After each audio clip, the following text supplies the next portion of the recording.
This is CBC Here and Now.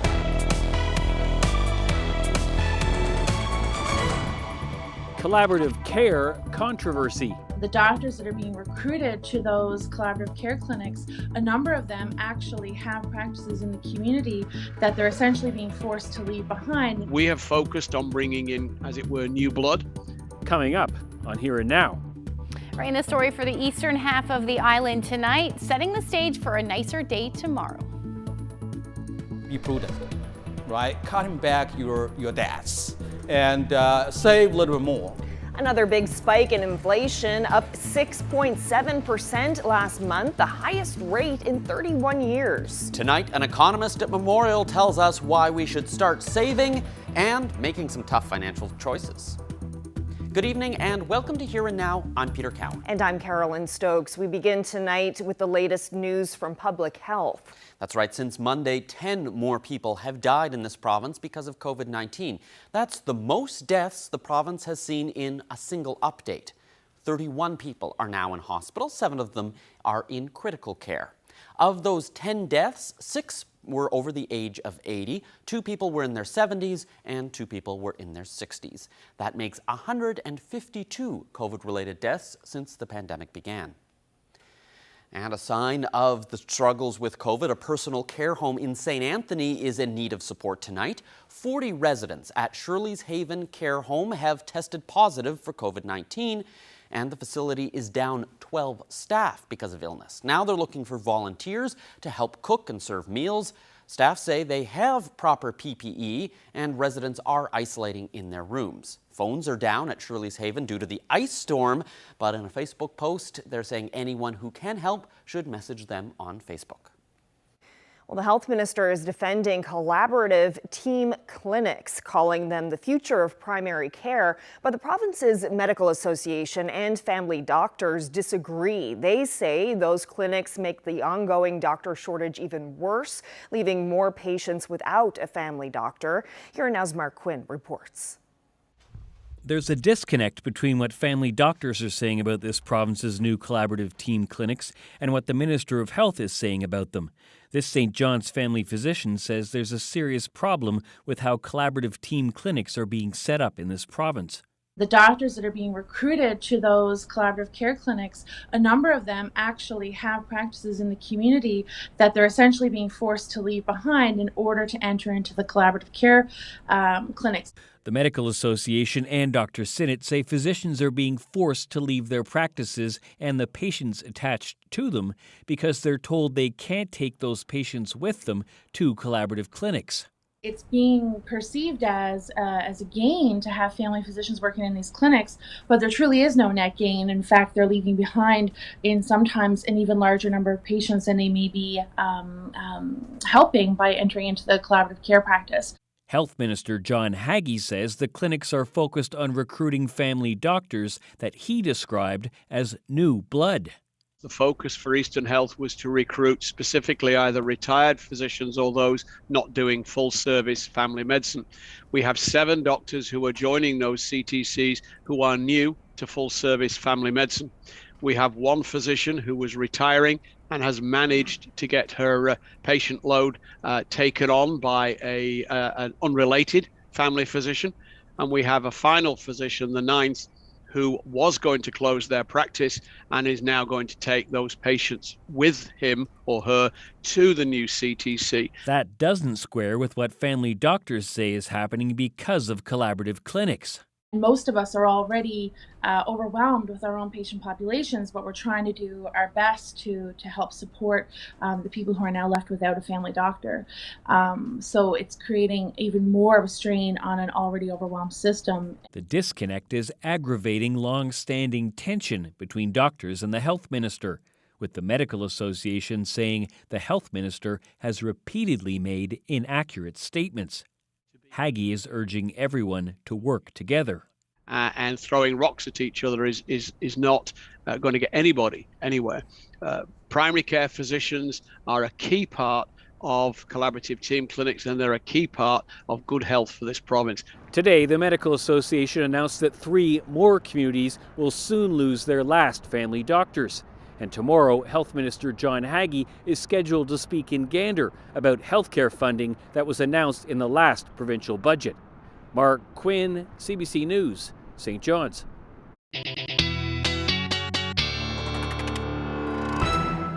Well, when we talk about wreck house wind warnings, this is exactly why those wind warnings are in place. Today, we did see an overturned transport tractor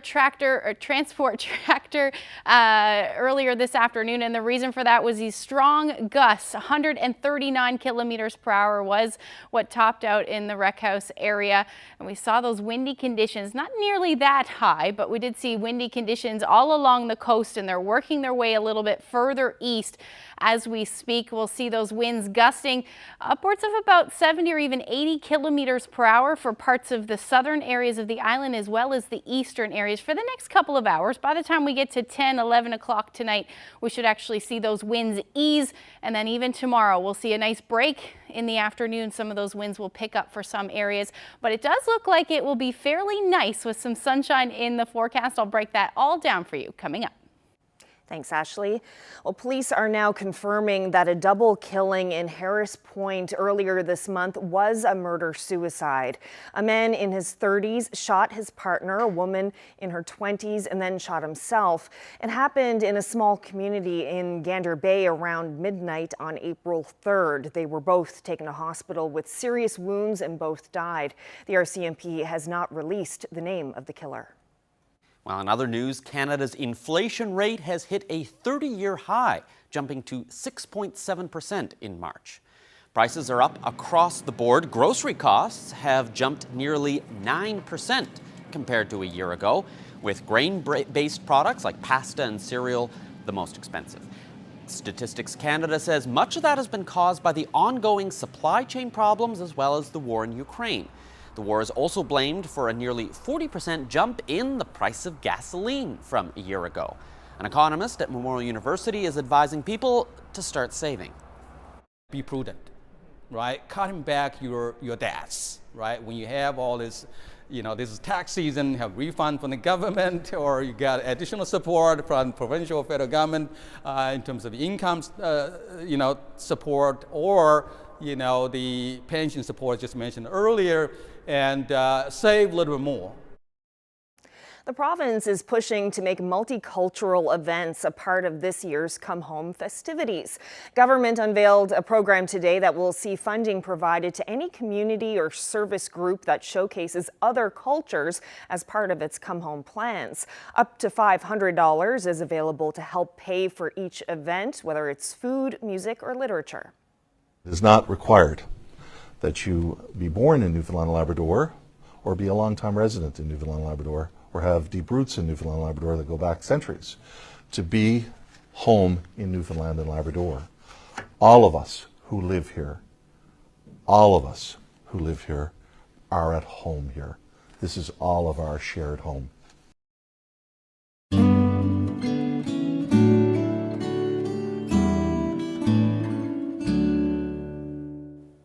Well, she came to Canada from the Philippines, hoping to create a better life for her and her family, and she had to leave 3 children behind to do it. This mother made a promise, though, that she'd work hard and wouldn't stop working until all 3 of her children joined her in Newfoundland and Labrador. And 10 years after saying goodbye, Mylene Badiola is finally reuniting with her son. Jeremy Eaton has that story. In 2020, Filipino Canadians and other expats sent home $1 billion. And for the past decade, Mylene Badiola had been doing the same thing. In June of 2012, she landed a job here. And that's when the real work began. Working full-time, learning a new culture, and navigating the paperwork required to get her 3 children into Canada. You cannot describe it as, it's for a mom to live with the children. It's painful. And it's sad, and it's, you don't like the feeling. To be honest, you don't like your children live for work. That I don't like. Badiola is no stranger to hard work. In her 10 years here, she's moved from a counter attendant to shift supervisor to a manager in training. While she's normally all smiles, one thing is a source of constant sadness. It's indescribable, the feeling that you have when you leave the airport and leave them behind. Badiola said goodbye to her daughter Kate and sons Jello and Jade. Back in 2012, they were just 11, 9, and 5. One thing I said to my children, like, I'm going to work and bring you here as well. But Badiola says the process was confusing, and she couldn't afford to hire a lawyer to help. A large portion of her wages was sent home to her former husband and 3 children, as well as her mother and sister. A missing form on her first application meant rejection. Your immigration is very, very strict on all the requirements, so it's been hard. And then the second attempt that I did is I didn't sign one of those forms, just one, and it returned back to me. The third time I did, and instead of paying online, I paid check, so it went back on me. With one last chance, Badiola couldn't afford any mistakes. An army of friends and strangers stepped in to help. The owners of the Tim Hortons where she works covered her application fee. I am crying and I'm happy. I don't know what kind of feeling that I have, because it's like this is your final straw. While here, Badiola found something she wasn't expecting: love. She has since remarried and has had 2 other children. Now she's lost 2 children as well due to a very rare condition. On February 3rd of this year, something to smile about.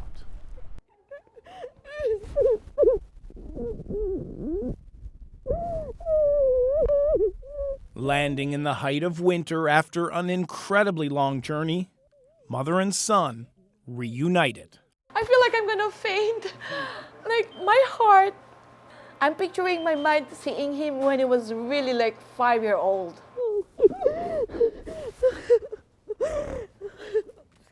And an older brother for her 2 younger children. It's like he found a big brother like that, and they were solid. And Maya was really like, Mom, can I stay with Kuya? Because I let him call Kuya. What does that mean? Kuya means big brother. Jade, now 15 years old, is adjusting to life in Newfoundland and Labrador. He goes to school at St. John Bosco and is making friends. But he's still a teenager no matter where he was born or where he calls home now. Because in the Philippines, he's used to cold, but not cold as like this. But he don't zip, he don't wear gloves, he don't wear hat. Mom, I have a hoodie. Mom, I have a hoodie. We always argue.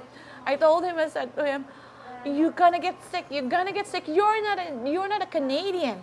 While Jade continues to figure out Canadian life, his mom has not given up on trying to bring his older brother and sister here to Newfoundland and Labrador. And as she said to me, 1 here, 2 to go. Jeremy Eaton, CBC News, St. John's. Well, it may not be what first comes to mind when you think of signs of spring, but for many, this is the season of seal flipper dinners. It's not everyone's favorite, but it's considered a culinary classic. Well, we dropped by Taylor's Fresh Flipper food truck in downtown to learn more about the demand, the tradition, and how to cook the perfect feed of flipper. We're in with a fresh load of seal flippers from up on the Northern Peninsula. Oh, it's a big demand. I mean, it's the older population, seniors that like the flippers. But I mean, we see some young people too. We sell out every year. Flippers do go fast. Oh, I'm picking up some seal flippers, the first of the season. Oh, I'm here picking up flippers. I pick up flippers here every year. I've been eating flippers all my life, and my mother showed me how to cook flippers. And I just love them, and I had company down my house, and everybody says, Winch, boy, you certainly cook some good flippers. I noticed the fresh flipper sign, and it's my grandfather's favorite food, and since COVID, I guess, there hasn't really been much, so he's been asking me kind of often if I found any. He knows what he likes, and he's like a classic, like traditional Newfoundland cuisine. From St. John's right up to the Northern Peninsula, all this side of the island, more people eat them because they grew up with them coming in as, you know, when they were younger. I came into St. John's in the 70s, and since that, I've been coming down here every spring and buying flippers. It's a symbol of the beginning of spring, and it's a tradition, of course, in Newfoundland for many, maybe back to the 17 or 1800s. Just from talking to people, it seems like the younger generation coming up now, they don't eat flipper, they don't even think about it. Oh, no. They'd rather have McDonald's or... I have 3 daughters, and I don't think they care too much about them. No, not really, not as much as the older folk do. No, I think you should try anything once. I mean, you may like it, you may not, but at least, if you give it a shot, you may like it, and if you like it, it's great. Don't say you don't like it until you try it. Of course, it's got to be cooked right, you got to know how to cook it. Well, I tell you how to cook them. The first thing, I boil them a bit, and then I do my vegetables. I put all my vegetables in, and then the secret behind it, believe it or not, use a tin of vegetable soup and a tin of tomato soup. Mix all that together in with your vegetables, then put it in on top of your flippers, and I make my own pastry, and I put the pastry over it, and it is fantastic.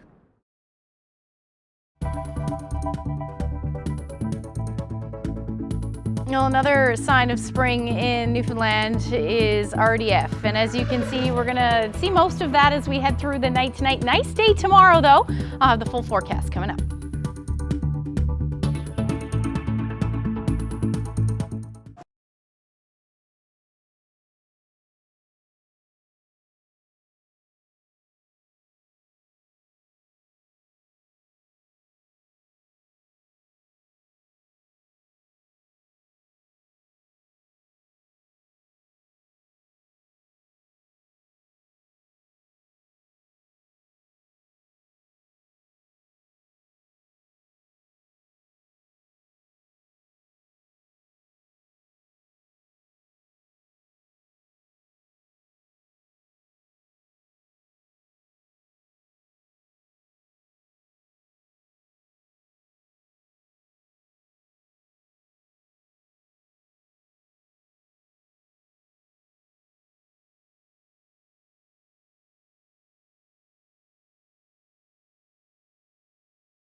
update is brought to you by the Healthcare Foundation Home Lottery. Early bird deadline is midnight, Friday, May 6th. Order tickets now at hcfhomelottery.ca.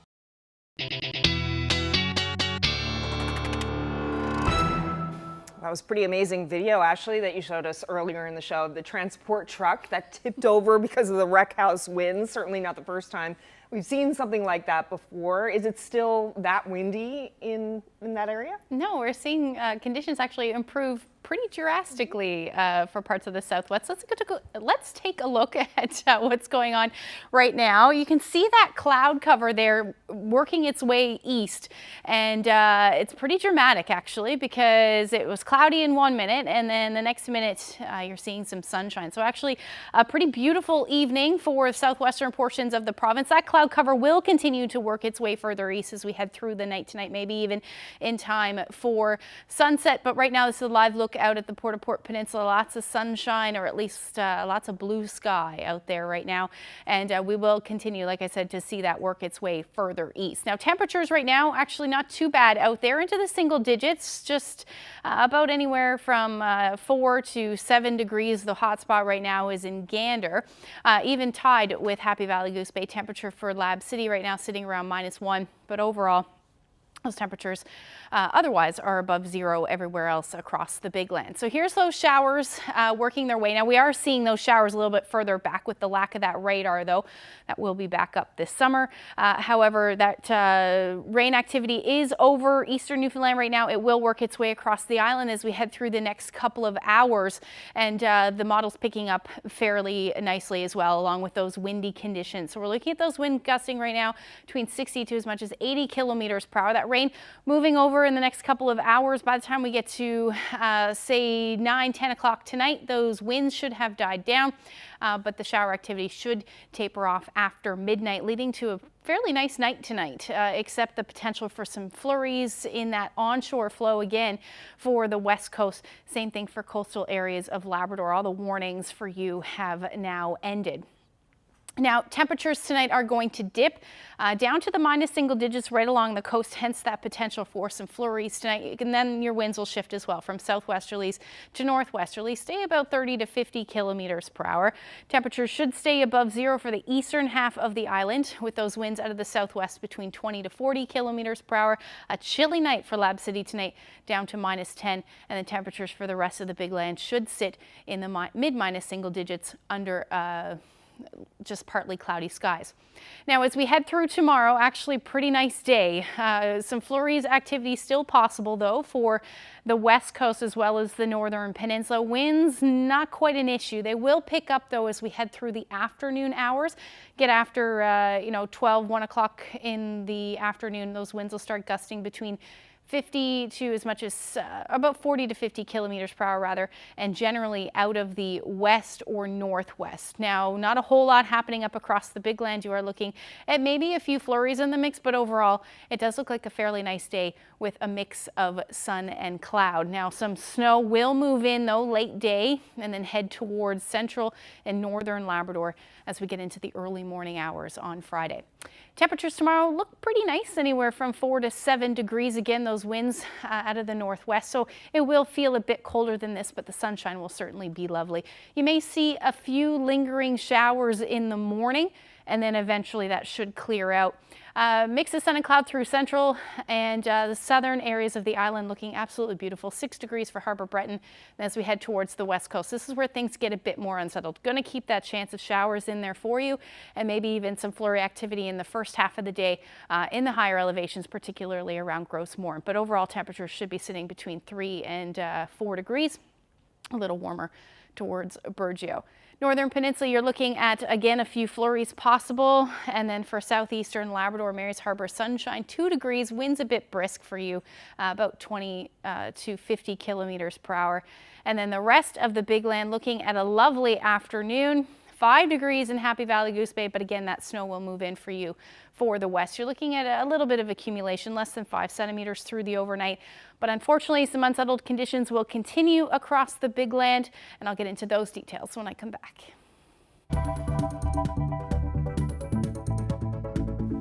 Just the most memorable, phenomenal race experience I've ever had. She's a well-known St. John's runner. It was her first Boston Marathon, and she was the third fastest Canadian woman. We'll talk to Kate Baisley about her race and why she thinks she can do better.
For many runners, their dream is to just compete in the Boston Marathon, but for some, that's not enough. Kate Baisley is just back from running it, and she was the third fastest Canadian woman to run the race. Congratulations. Thank you. So, take me through that race. What was it like? This is your first Boston Marathon, and there's a lot of people there. Yeah, so it was an amazing experience. I was fortunate to be included in the elite field for women, so I got to experience, you know, the bus ride out, the waiting room, walking out to the line with everybody, warming up together, and so that was just the energy, and everyone was just so nice. So I was really fortunate to experience that with the world's best runners, and then just to experience the race itself as everyone else. The crowds are amazing. The energy is just the most memorable, phenomenal race experience I've ever had. And yeah, I'm just really fortunate that I was able to, get through winter training here, make it to the line, and just experience the day. So how do you feel about your time and your placement within the race? So I'm happy. Like most runners, I don't know if you're ever truly satisfied, but I think that's a good thing. It just means that you're, competitive with yourself. I pretty much ran as well as I could have on the day. I tried to be really positive and, stay focused on all that I've come through just to make it to the line. I mean, training here in Newfoundland through the winter is a little bit different than most people have to train through. And there was a contingent of Newfoundlanders that we all went, so kudos to everybody. So the race I'm happy with, but I definitely would like to go back again and try to improve on my performance. I guess I'm a little surprised to hear you say you're disappointed when you look at the two Canadian women who are in front of you are both Olympians. Like, this is their full-time, this is what they do. So for you to have been even competitive with that is still quite the accomplishment. Yeah, so, most of the runners in the elite field are professional runners. I'm not a professional runner, but more of it, get to be included with the elite field. It was nice to I got to run with the lead pack for the first 5 kilometers. So that was really neat. I wasn't expecting to be up there with them. I don't know if that was a bad decision in hindsight, but it felt really good. And it was just really exciting, the lead vehicles, and it's awesome. So how does your time compare to other Newfoundlanders and Labradorians who have run the Boston Marathon before? So we have obviously Ann Johnson from here is another top runner. And she ran it a few years ago, I think in 2:43. And then other than that, I think we're definitely the 2 top female times. I'm not sure what's after that.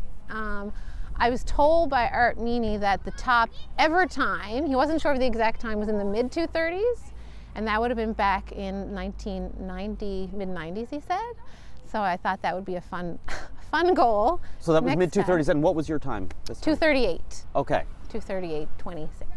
Okay, so it's just a couple minutes. I can do it. Yeah, there's room there for improvement for sure. So you've run the Boston Marathon once now. Do you plan to go back? I would love to go back. That's what I've been saying ever since I finished, was that I would love to go back and do it. The experience was amazing. The crowds line the entire course for 42 kilometers. People come out in droves and they're just screaming at you the entire way. So this is just the energy. It really helps propel you forward. It's just an incredible race to be a part of, an incredible weekend. The whole energy around the weekend, the city was buzzing. So I would love to go back, and now with the experience of knowing the course, because it is a very technical course, and I think now that I've run it and I can visualize it and sort of know what to expect and how to train specifically for all the hills a bit more, I'd be really excited to train for it and be able to take that with me. Well, congratulations, and thanks for sharing your experience with me. Yeah, thanks for chatting.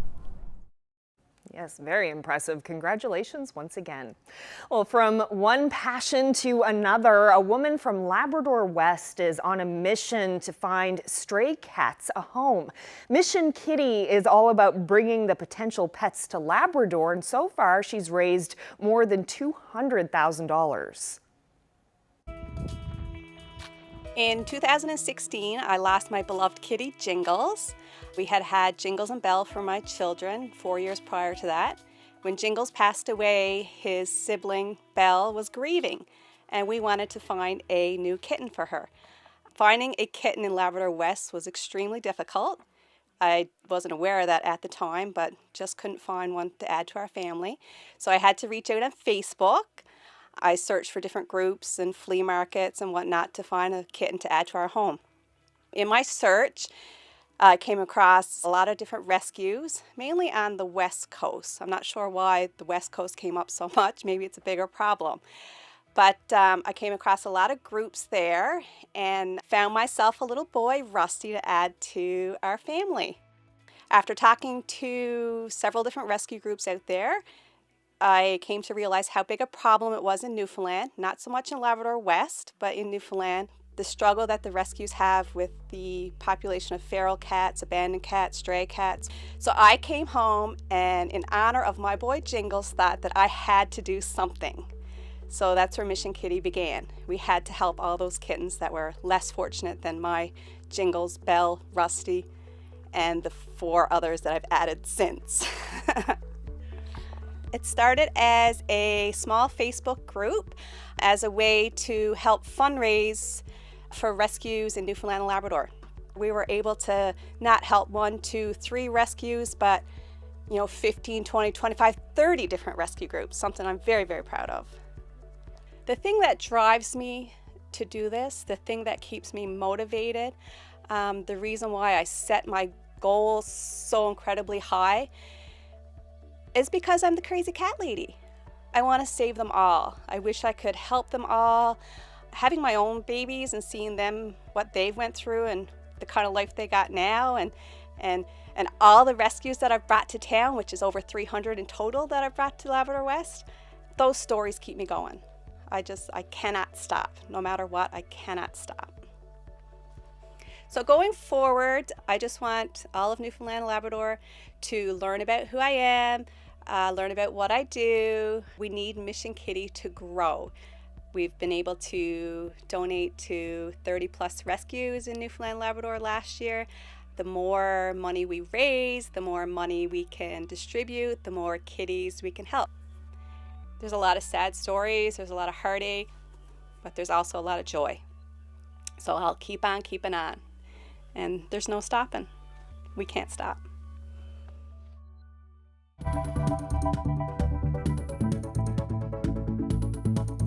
Inflation is at a 30-year high. We're all affected by it. It seems like the price of everything is going up and up and up. But where is it all going? We'll speak with MUN economics professor Tony Fang coming up.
We are all feeling it right now. Inflation is at a 30-year high.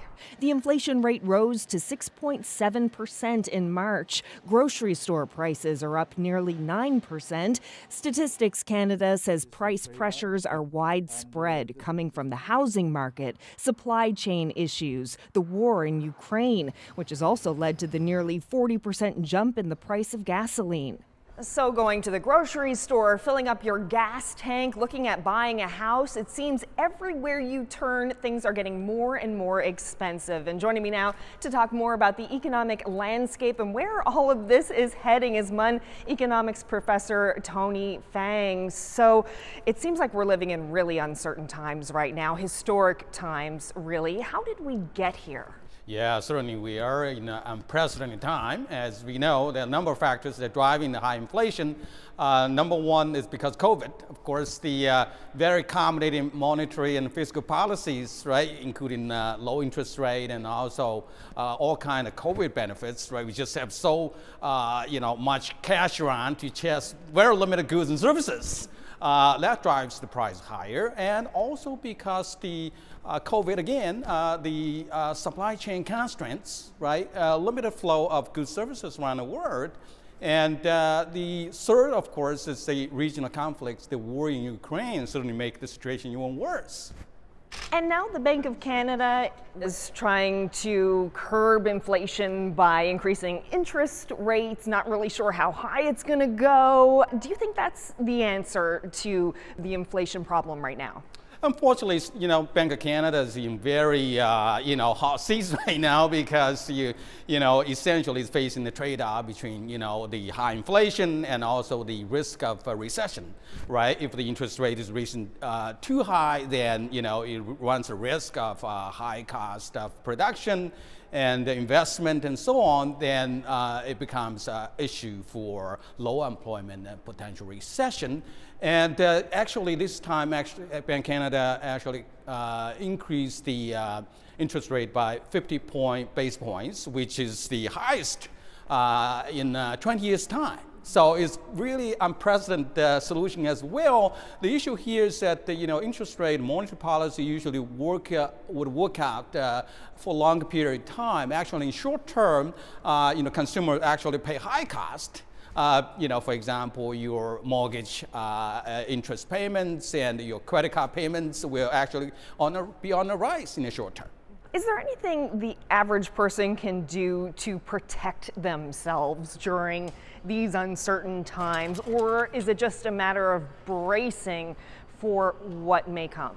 If you look at the data from OECD, and Canada now has average deaths of 186% as compared to the disposable income, which is highest among G7 countries. So that add additional risk, right, to individual personal finance, but also the macroeconomic in the country. So my suggestion to those individuals who are very aggressive spenders or investors in the during this accommodating monetary policy environment is that be prudent. Right, cutting back your debts, right? When you have all this, this is tax season, you have refund from the government, or you got additional support from provincial or federal government in terms of income, support, or the pension support just mentioned earlier, and save a little bit more, okay? And also, have more. I would say, prudent strategy to manage your personal or financial wealth during this very, predictable period of time. So kind of like save for a rainy day, because the rainy day is right around the corner. Yeah, looks like that's the case. Well, Tony Fang, thank you so much for your time today and your thoughts on this. Thank you for having me. Yeah, my pleasure.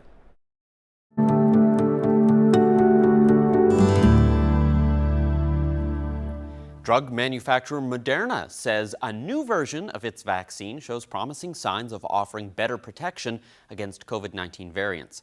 New research suggests it could specifically target each strain of the virus, like Omicron and Delta. Christine Birak has the details. Moderna says if all goes to plan, a new version of its COVID vaccine could soon protect people against a wide range of variants. Not only against Wuhan and Beta, which are included in the vaccine, but also against Omicron and Delta. It's called a bivalent vaccine. Researchers mixed Moderna's existing shot with one targeting the Beta variant. In a press release, the company says its bivalent booster offered neutralizing antibodies against all variants of concern, including Omicron, and was maintained for 6 months. So this is really important because it shows us that a multivalent vaccine can induce higher antibody response even when the additional variant of concern is not included in the vaccines. Moderna's data is the first of its kind, but this study hasn't been reviewed by outside scientists yet.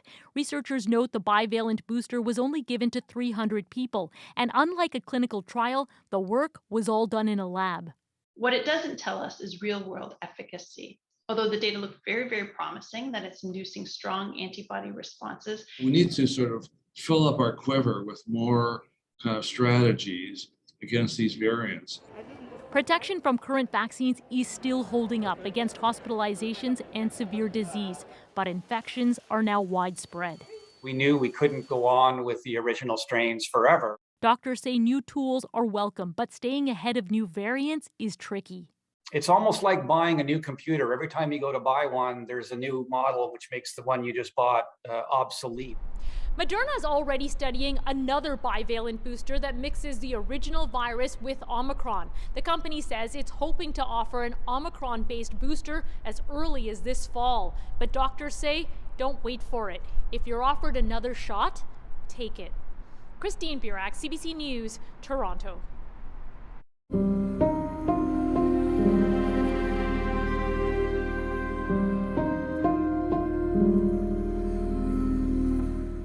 Well, as the second phase of the Russian invasion of Ukraine intensifies, the fighting is coming to new cities. Ukrainian officials say the eastern city of Sloviansk is now being targeted by Russian forces.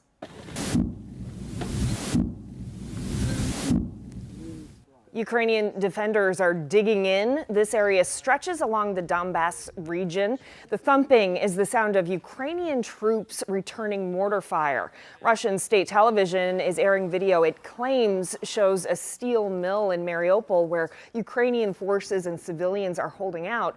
The Russian Defense Ministry is reported to have test-fired a new intercontinental ballistic missile. President Vladimir Putin says the weapon is unique and will make those who threaten Russia think twice. Well, at least 5 people are dead and more than 20 were injured after explosions at a coal mine in southern Poland. Another 7 are believed to be trapped underground. There was a methane explosion just after midnight at a depth of about 1,000 meters. A rescue operation started immediately, but there was a second blast about 3 hours later that suspended the effort. Miners and rescuers are being treated for severe burns in hospital. Poland relies on coal for almost 70% of its energy. It's planning to end coal exports from Russia by next month, partly in response to the Russian invasion of Ukraine.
While Tesla has made its mark as a manufacturer of electric vehicles, now scientists in Australia want to see whether the sun can give those vehicles a boost.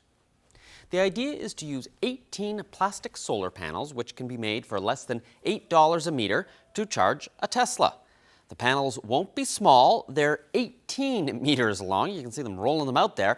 And part of the experiment is to see how long they last being rolled out beside the car and then rolled up again. If all goes well, the panels will go into service in September when the test Tesla heads off on a 15,000-kilometer trip, stopping at dozens of schools along the way.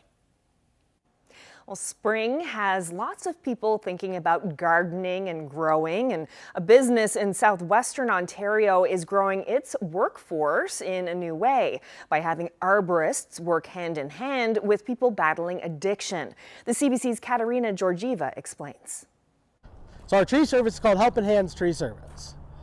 We are certified, fully insured, and what our idea is in that is to bring as many individuals responsibly into a work environment, learn how to do the trade under supervision, and learn how to manage life on life's terms. They'll do things like tree removal, trimming, and hydroline cleaning. It launches this week. Over the past year, Hand in Hand has opened up 3 transitional homes in the city for men and women battling addiction.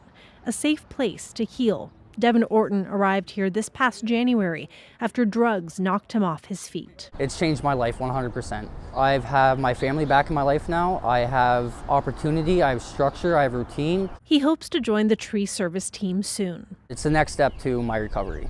Beyond the new business, Hand in Hand is growing. It recently acquired this 2-acre property in Essex. A key feature, this large workshop. I'll open up this whole shop all the way down into here, and then we'll have skilled trades come in and be able to do a pre-apprentice training for anybody that's graduated out of our transitional housing in Windsor. A learning site that can also house up to 16 people right here. So this is our advanced living home. Currently we have 5 men living in this home, working on different programming, different meetings, life skills, and seeking employment, but also helping out to do the renovations of the shop. Plus, it's tucked away. So the complete 2-acre property is completely enclosed with large cedar trees to kind of keep us in our own little therapeutic community back here. It's just a really good environment for people to redefine themselves, find themselves again after being lost in addiction and mental health issues for the last X amount of years. The goal is to have the actual shop up and running in the next 6 months to a year. Demand for their services has been strong. It's reflective of a community struggling with a drug epidemic, particularly since the onset of the pandemic. For Orton, it's helped him be excited for his future. It's a structure, it's my life, you know. I just had a daughter. I want to be a father, and I just want to live in a happy, normal life again with no pain, no hurt. Katerina Georgieva, CBC News, Windsor.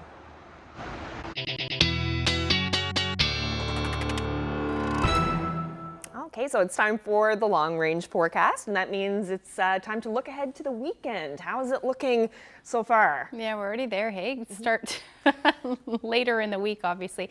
It's not looking too bad for now anyway until we get there.